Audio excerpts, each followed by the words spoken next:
Hi class, so our first chapter is about reviewing the foundations of social work, but with focus on community organization. So, as a glimpse, this course deals with the internalization of theoretical foundations of social work and its practice wisdom with focus on community organization towards empowerment of communities and specific sectors through the application of the principles and strategies of the profession. So, the main difference this time as graduate school students is that it's not only about having the theoretical foundations or the scientific or the knowledge-based, but this time you already have your practice wisdom because you are already applying most of this in your line of work. So aside from having discussion, you will be required to have 100 hours of community organizing work as part of your subject requirements. So our first task now is to review the theoretical foundations of social work and its methods, especially understanding and internalizing more the classical and then the recent definitions of CO in relation to the needs of the society and its models. We hope that in the process, you will also master the principles, the values, the phases, the steps in doing the CO, and then apply the knowledge and skills that you will have in doing community profiling, in formulating community organizing plan or your community plan, and we hope that you can help address in the issues that the community is facing and that in the manner that you can assist in empowering the people to manage their resources and build a sustained community despite now that we are in new normal. We also hope to apply knowledge and skills in CO specifically in leadership formation and resource mobilization within your practicum. Although this time, it will be quite challenging because of the pandemic. So let us start with reviewing the focus of concern of the profession. So again and again, we're always told that our main concern, which makes social work distinct from other profession, is the person in his life situation or the social functioning, according to Thelma Lee Mendoza. When you say social functioning, it is the result of our performance of the diversity of our roles in the society, like husband and wives in their marital roles, parental roles for those with children, your work, if you're employed, your role as graduate school students, your role as professionals, as advocates, among others. And we know that there could be many reasons that would cause for problems in social functioning. So primarily, it happens when the demands of our role do not match with our capacities. So in the case of community organization, when the capacities of the people in the community will not be honed or will not be empowered, then most of the time, the problems in the community functioning can also occur. Problem in social functioning can also occur when one's role performance is in conflict with those of others. So the term that we use in group work is role conflict. Because of factors in the environment, like the failure to provide resources needed for the role performance, problems in social functioning can also occur. Or when the resources or opportunities that are available are beyond the coping capacities of people. So therefore, our goal is to enhance social functioning whenever the need for such is either socially or individually perceived. And in the case of community organization, the goal for that enhancement of social functioning will be seen later on when the quality of the lives of the people and the status of the community will be improved. And how do we do this? So this is done through efforts whose aim is to help individuals deal with their social situation by changing themselves, their environment, or both. And specifically for CO, by taking part with the different initiatives in the community. So the role of the people in CO is therefore not just about coming with fulfilling their role in their personal lives or in their inner circle or significant others and families and friends, but it's about fulfilling and performing their specific role for the community as well. Because we will see later on that in most of the models in CO, the strategy that we can actually utilize is when we mobilize people and when we encourage them to share their resources and offer their skills to hone their leadership. So that's the long-term and long way of doing CO. It's not an overnight thing. It will take years. But we will see its impact, and it's something that could benefit a lot of people in the community, not just in the present, but even for the future. That's why the concept of sustainability would then come in. So as a review, there are 3 general functions of social work. First, of course, is preventive, then remedial, and developmental. So we're just reviewing this, but I'm sure that you're also doing your readings, especially that you will do your thesis later on. So it's important to master a lot of theories already and then see its connection in practice. So the concept of practice wisdom. So for preventive, it is identifying and dealing with potential areas of disequilibrium between persons and the environment. So you already identify the possible sources of problem and then you try to deal it now. Then for remedial, it would include rehabilitative, which aims to assist people in identifying and resolving problems that have resulted from the disequilibrium between themselves and the environment. So from the term remedial, you want to give remedy, to rehabilitate, to help the person move from being dysfunctional to functional again. And lastly, the developmental, which aims to seek out, identify, strengthen the maximum potential of individuals, groups, communities through the provision of individual and social resources. So helping them attain the best version of themselves and the most progressive state that the community can possibly become. Although we try to define each of these functions, in practice, they are actually interrelated. Many social workers engage in all of these 3 functions, and with the recent problems that we have, we know that many other functions could come in because of the demand, particularly that we are dealing with our clients who have multiple problems, or we call that the multi-problem client system. So as a review, social work is a practice-based and academic discipline that promotes change and social development. And most of the definitions would also bring in other major terms such as social justice.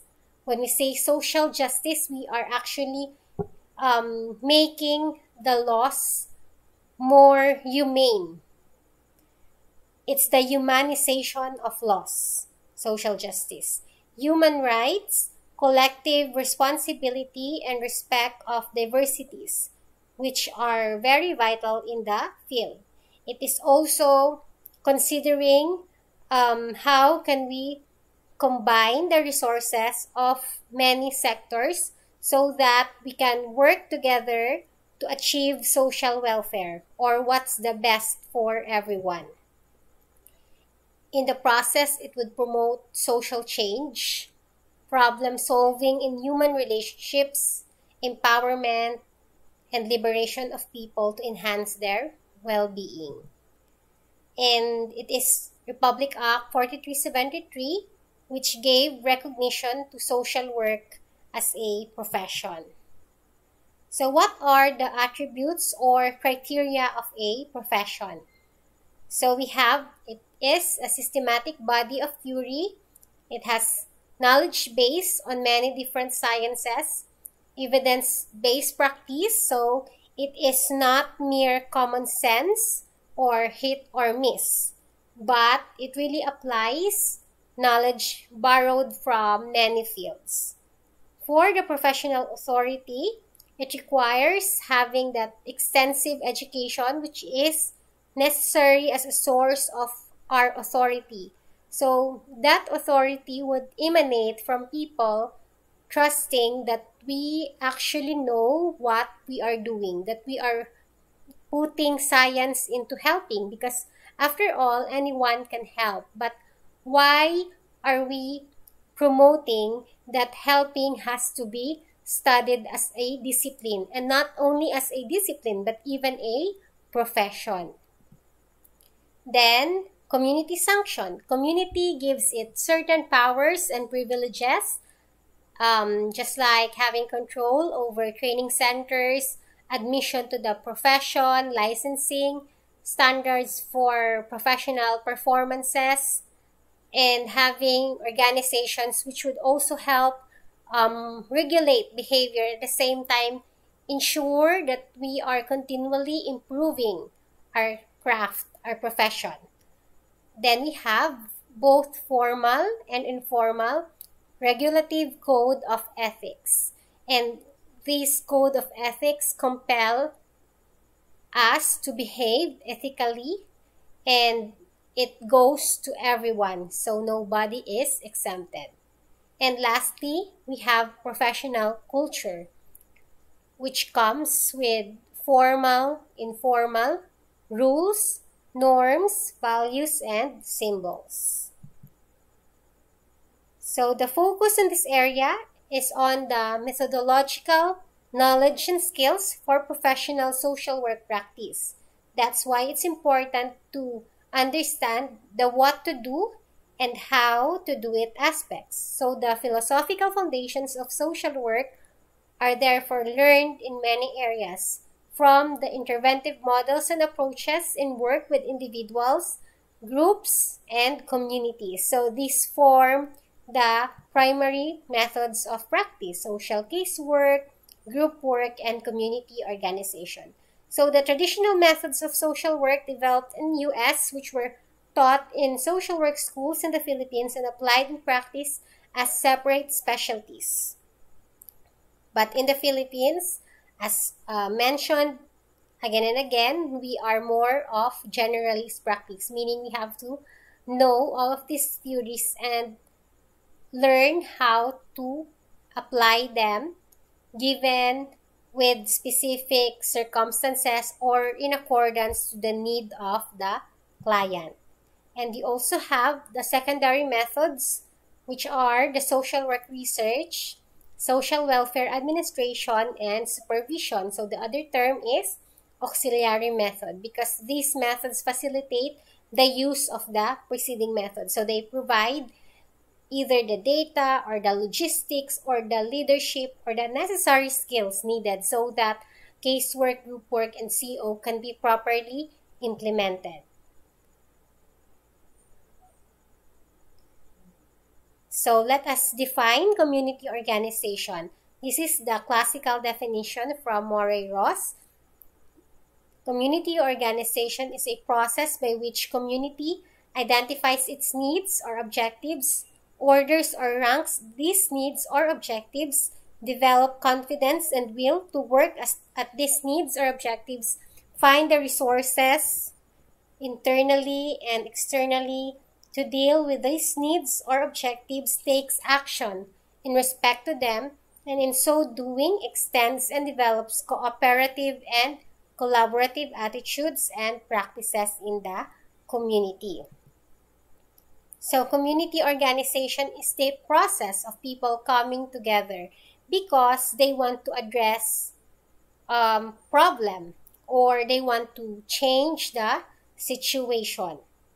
And when you do CO, being true to the concept of integrated practice, most of the time you would need to do group work and even casework.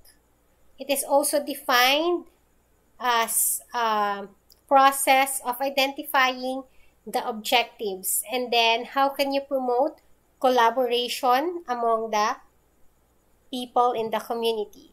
And according to Walter, community organization is perhaps the best, or perhaps it is best defined as assisting a group of people recognize so that they can recognize their common needs and helping them to meet these needs. According to Wayne Macmillan, in its generic sense, in deliberately directed effort to assist groups in attaining unity of purpose and action. So it is practiced, though often without recognition of its character, whenever the objective is to achieve or maintain in a pooling of talents and resources of two or more groups in behalf of either general or specific objective. So the main term in this definition is that it's about helping group so that they can be united, they can attain their purpose and achieve their needs. They can contribute to the needed resources. And where do you get first these resources? It has to first come from the people before even thinking of asking from the outside. It's important that through CO, people will feel that they have to be united so that their internal resources can be used. According to Edward Lendeman, community organization is that phase of social organization which constitutes a conscious effort on the part of a community to control its affairs democratically and to secure the highest services from its specialist organizations, agencies, institutions by means of recognized interrelation. So the key term in here are, it has to be conscious effort. According to C.F. McNeill, community organization for social welfare is the process by which people of community as individual citizens or as representatives of group join together to determine their social welfare needs, plans ways of meeting them, and mobilize the necessary resources. So I will end with the definition, and I will have another video specifically for the basic models of community organization. So it's very important to understand that when we do community organization, it's important to help the people recognize that there should be something that has to be changed, or that they have the capacity to actually address the issues that they are facing, and that it's important to develop among them unity and sense of responsibility and cooperation, and of course collaboration, because after all, the term community connotes that they are common, that they are one, and the term organization is telling us that there has to be a process and a systematic way of helping people attain their objectives towards empowerment. So that's it for now. and see you in my next video. Thank you.